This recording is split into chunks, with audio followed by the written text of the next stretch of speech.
Klabu ya Young African imekuwa tishio barani Afrika na baada ya kutangaza kikosi chao baada ya kufanya usajili kwenye dirisha hili kubwa la usajili kuelekea msimu mpya wa mashindano 2025 2026 2027, na hii yote ni baada ya kukamilisha kwa nyota kadhaa kuingia kwenye kikosi hicho cha Young African, nyota ambao wamesajiliwa kwenye vilabu hivi vya ndani, lakini pia nyota kadhaa ambao wamesajiliwa kwenye vilabu vya nje, yani raia wa kigeni kwenye klabu ya Young African. Sasa baada ya kocha wa Young African kutangaza kikosi kipya kuelekea msimu wa mashindano wa 2026 2027, baadhi ya watu wamekuwa wakiogopa kikosi hichi, na hii yote ni baada ya kukamilisha usajili wa Hussein Zokoani, Cheick Ibrahim Tule na Albert Kangwanda. Kikosi cha Young African kinaonekana kupangwa katika mfumo wa 4-3-3 kuelekea msimu mpya wa mashindano. Sasa twende tukatazame kikosi hicho. Je,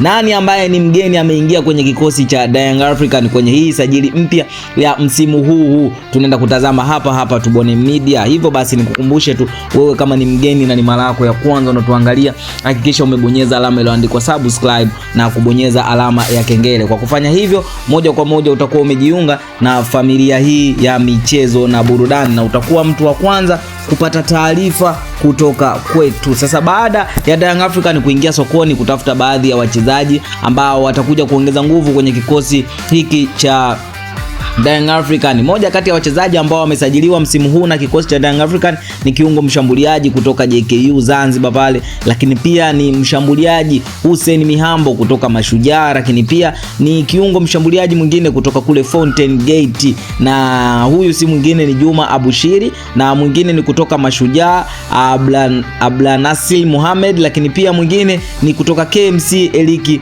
Mwijage. Sasa baada ya kusajili wachezaji hawa wa ndani, lakini pia baada ya kukamilisha wachezaji wa nje, kujilisha wachezaji wa nje kama vile Hussein Zokoani, Cheick Ibrahim Tule na Albert Kangwanda. Sasa kikosi cha Young African tayari kimeshakamilika na kimepangwa kwenye mfumo wa 4-3-3. Sasa twende tukatazame kikosi hicho. Je, ni kipoje? Langoni Diala amewekwa kuwa chaguo la kwanza, akitarajiwa kuendelea kuongoza safu ya ulinzi na kuanzisha mashambulizi katika eneo la nyuma, na safu ya ulinzi imeundwa na Zimbwe Junior upande wa kushoto, lakini Baka na Jobu katikati ya ulinzi, huku Yao Kwasi akicheza upande wa kulia, na Jobu pia amepewa jukumu la unaodha wa kikosi hicho cha Young African. Eneo la kiungo likiongozwa na Duke Abuya akiwa mbele ya mabeki, huku Maxim pia Nzingeli na Alan Okelo wakicheza mbele kwa jukumu la kuunganisha mchezo na kutengeneza nafasi za mabao, lakini safu ya ushambuliaji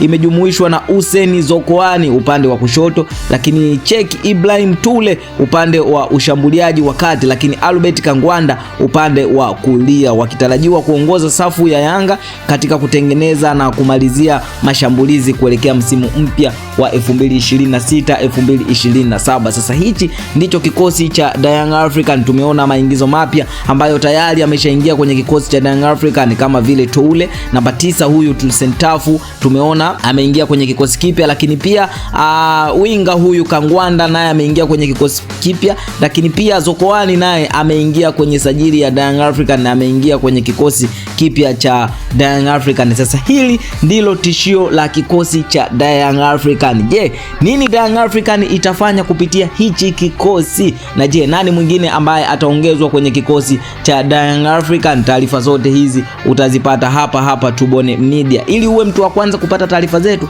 hakikisha umesubscribe na kubonyeza alama ya kengele. Kwa kufanya hivyo, utakuwa umejiunga na familia hii ya michezo na burudani. Hii ni Tubone Media, hadi wakati mwingine, bye bye.